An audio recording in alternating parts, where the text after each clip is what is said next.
30 जनवरी 1948 की शाम को नाथूराम विनायक गोडसे ने मोहनदास करमचंद गांधी को उस वक्त गोली मारकर हलाक कर दिया जब इंडिया के सबसे काबिले एहतराम रहनुमा दारुल हुकूमत दिल्ली में एक इजलास से लौट रहे थे।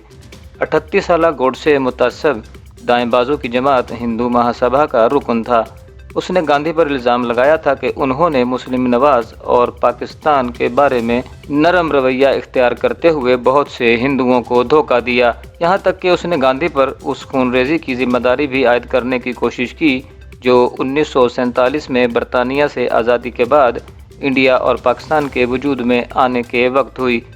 एक अदालत ने गोडसे को कत्ल करके 1 साल बाद मौत की सज़ा सुनाई थी। हाई कोर्ट में फैसले को बरकरार रखने के बाद नवंबर 1949 में इसे फांसी दे दी गई। इस मुकदमे में एक साथी नारायण आप्टे को भी मौत की सज़ा सुनाई गई थी और 6 दीगर को उम्र कैद की सज़ा सुनाई गई थी। हिंदू महासभा में शामिल होने से पहले गोडसे राष्ट्रीय सेवक संघ, कौमी रज़ाकार तंजीम या RSS का रुकन था, जो इंडिया की हुक्मरान जमात भारतीय जनता पार्टी की नज़रियाती असास है। वज़ीर आज़म नरेंद्र मोदी बज़ाते खुद इस 95 बरस पुरानी हिंदू कौम परस्त जमात के तवील अरसे से और अपनी कम उम्री से रुकन हैं। RSS और उनकी हुकूमत के दरमियान सरकार के अंदर और बाहर एक गहरा ताल्लुक है। कई दहाइयों तक फादर ऑफ नेशन या बाबाए कौम का दर्जा रखने और आलमी सतह पर कौम की शनाख्त बनने वाली शख्सियत के कातिल से RSS ने कोई ताल्लुक तस्लीम करने से इनकार किया। इसके बावजूद हालिया बरसों में हिंदू दाएं बाजू के एक ग्रुप ने गोडसे को सराहना और गांधी के कत्ल की खुलेआम खुशियां मनानी शुरू कर दी। पिछले साल बीजेपी के एक रुकन पार्लियामान ने गोडसे को मुहिब वतन करार दे दिया। RSS के कुछ लोगों की यह हरकत अक्सरियत को नागवार गुजरी, लेकिन RSS अपने मौक़िफ़ पर कायम है कि गोडसे ने गांधी को कत्ल करने से बहुत पहले तंजीम छोड़ दी थी। अब एक नई किताब में दावा किया गया है कि ये मौक़िफ़ बिल्कुल दुरुस्त नहीं है। गोडसे अपने बचपन में एक शर्मीला नौजवान था जो हाई स्कूल मुकम्मल नहीं कर सका और महासभा में शामिल होने से पहले दर्जी और फल फरोशी से रोज़गार हासिल करता रहा। महासभा में शामिल होने के बाद वो इस तंजीम के अखबार में मुदीर के तौर पर काम करता रहा। गांधी के कत्ल के मुकदमे की समाअत के दौरान उसने अदालत में 150 पैराग्राफ का बयान पढ़ने में 5 घंटे से ज़्यादा का वक्त लिया। इस बयान में गोडसे ने कहा कि गांधी को कत्ल के पीछे कोई साजिश नहीं थी। इस तरह उसने अपने साथियों को कत्ल में मुलव्वस होने के इल्ज़ाम से बचाने की कोशिश की।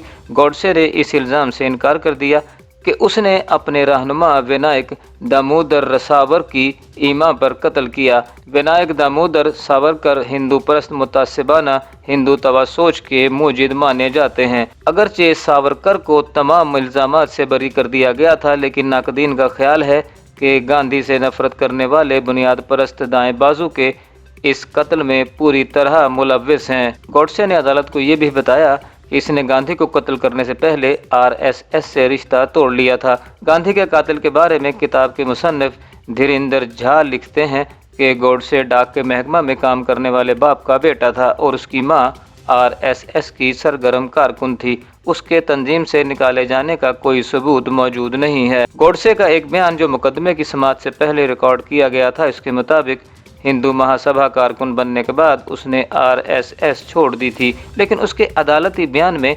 RSS से अलहदगी का कोई जिक्र नहीं मिलता। ताहम उनके अदालती बयान में कहा गया है कि उसने RSS छोड़ने के बाद हिंदू महासभा में शमूलियत इख्तियार की थी, लेकिन इस बारे में भी कुछ नहीं कहा गया कि उसने ऐसा कब किया था।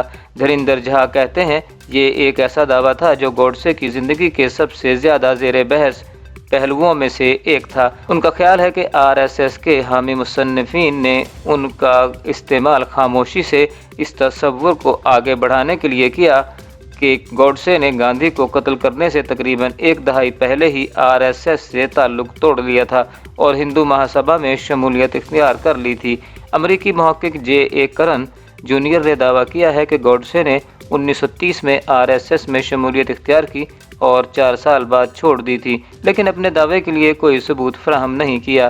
धीरेंद्र झा लिखते हैं कि अपने मुकदमे की समाअत शुरू होने से पहले पुलिस को दिए गए एक बयान में गोडसे ने एतराफ़ किया कि वो बैक वक्त दोनों तंजीमों के लिए काम कर रहा था। उनके खानदान के अफराद भी माजी में इस बहस में शामिल रहे हैं। गोपाल गोडसे नाथूराम के भाई, जिनका 2005 में इंतकाल हो गया था, ने कहा था कि उनके भाई ने आरएसएस नहीं छोड़ी थी। इसके अलावा गोडसे के एक भतीजे ने 2015 में एक सहाफ़ी को बताया कि गोडसे ने 1932 में आरएसएस में शमूलियत इख्तियार की और ना तो उसे निकाला गया और ना ही उसने कभी तंजीम छोड़ी।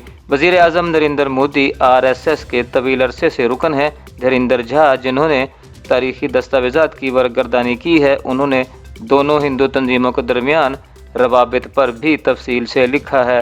वो लिखते हैं कि हिंदू महासभा और आरएसएस के दरमियान एक इश्तिराक और ताल्लुक़ पाया जाता था और उनका नज़रिया और सोच भी मिलती जुलती थी। वो बताते हैं कि दोनों ग्रुपों के दरमियान गांधी को कत्ल किए जाने तक हमेशा करीबी रवाबित थे और इनके बाज़ अरकान भी मुश्तरक थे।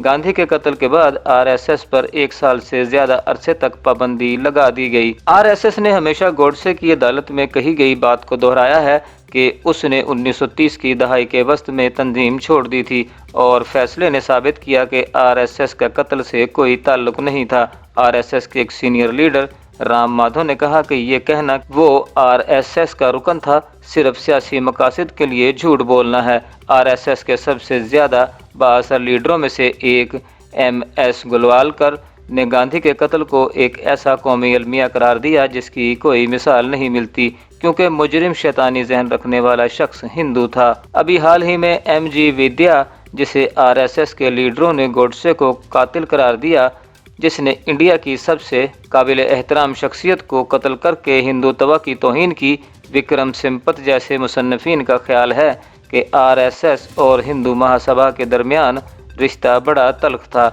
सिंपत, जिन्होंने सावरकर की 2 जिल्दों पर मुश्तमिल एक मुकम्मल सवानेह उम्री लिखी है, लिखते हैं कि हिंदू महासभा के हिंदुओं के मफादात के तहफ़्फ़ुज़ के लिए रज़ाकारों के एक अलहदा तंजीम कायम करने के फ़ैसले से आरएसएस के साथ उसके ताल्लुकात में कशीदगी पैदा हो गई थी।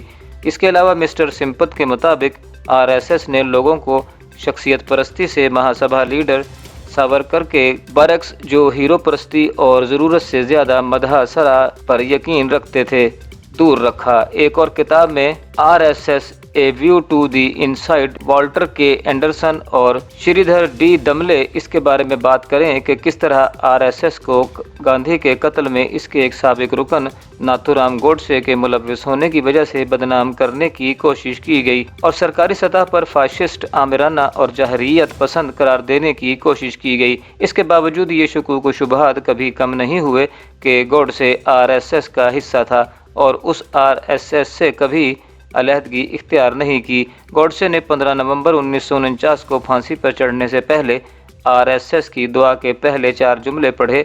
मिस्टर झा कहते हैं, ये एक बार फिर इस हकीकत को जाहिर करता है कि वो तंजीम का एक फ़ाल रुकन था और आरएसएस को गांधी के कातिल से अलग करना तारीख को मसख करने के मुतरादिफ है।